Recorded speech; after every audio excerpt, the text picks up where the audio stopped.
काय प्रश्न काय आहे तुमचा? प्रश्न काय काय नाही. सर, अधिवेशनाला उद्यापासून सुरुवात होते. ओबीसी समाजाने सुद्धा चर्चेची मागणी केलेली आहे. आज सर्वोच्च न्यायालयामध्ये मराठा आरक्षणासंदर्भातील क्युरेटिव्ह पिटिशन सुद्धा सर्वोच्च न्यायालय ऐकणार आहे. त्यामुळे कुठेतरी मराठा समाजाचा प्रश्न मार्गी लागला तर ओबीसी आरक्षणाला धक्का लागणार नाही असं वाटतं का?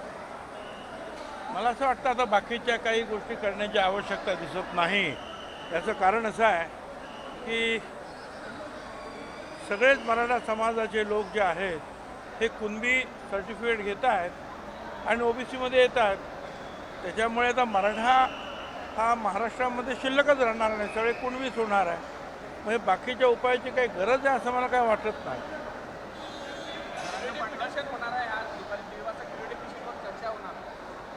मला आता उत्तर दिलं ना तुम्हाला. तुम्ही क्युरेटिव्ह पिटिशन करा, आणखी नवीन काय बिल आणा. अरे पण सगळेच्या सगळेच मराठा जर कुणबी म्हणून जर येत आहेत ह्या ओबीसीमध्ये तर बाकी बाहेर कोण राहणार आहे आता? मग चेष्टेने बरोबर खरं चाललेलं आहे ना. आता हे आयोगाचे सुद्धा सगळे लोक राजीनामे देत आहेत. आता ओबीसीचा आयोग राहिला नाही, आता हा मराठा आयोग झालेला आहे.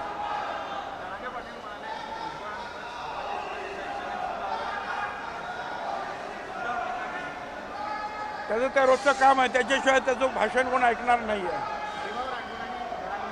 हरिभाऊ राठोड जे आहे ते फक्त ओबीसीमध्ये फूट पाडण्यासाठी आज गेली कित्येक वर्ष प्रयत्न करत आहेत. सर, आज प्रमाणपत्र जरी देत असले तरी हे प्रमाणपत्र टिकतील का? आता ज्याप्रमाणे दादागिरीनं जे आहे कुणबी सर्टिफिकेट लावत आहेत, खोटी सर्टिफिकेट घेतात, तसंच पुढे सुद्धा होणार आहे.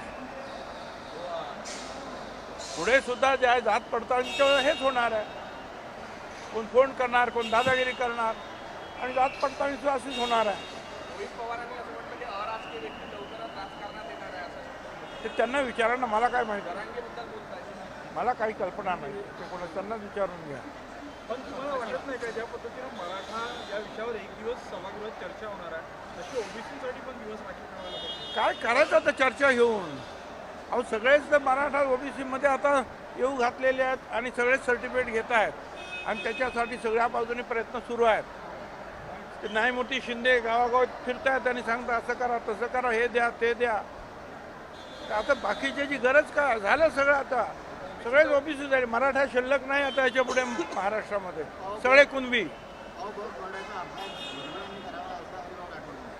अभ्यास केलेला आहे त्याप्रमाणे अ ब कडक सुद्धा आपण ब्रॅकेट दिलेले आहेत. विमुक्त जातींना वेगळं आरक्षण दिलेलं आहे, भटक्या समाजाला वेगळं आरक्षण दिलेलं आहे, धनगर समाजाचं त्याच्यामध्ये आहे, वंजारी समाजाचं आहे. ते सगळं आहे. ते पवारसाहेबांच्या वेळेला त्याच वेळेला केलेलं आहे. हे त्यांनी अगोदर अभ्यास करावा आणि ओबीसीमध्ये फूट पाडण्याचा प्रयत्न करू नये. सर, तुम्ही एवढी नाराजी सगळे ओबीसी नेते असताना देखील तुम्हाला इतकं आता नैराश्यात जावं लागतं. कुठेतरी जरांगे पाटील हेवी होता काय? तर जरांगे पाटील हेवी काय? जरांगे पाटील पण आता आहे ना की त्याला कोणीतरी उंचीवर घेऊन जात आहे काय आणि त्याच्या मनाप्रमाणे सगळ्या गोष्टी घडत आहेत. हाच हेच कारण आहे त्याच्या पाठीमागे. कोणावर हेवी वगैरे काही नाही. कोणाच्या धन्यवाद.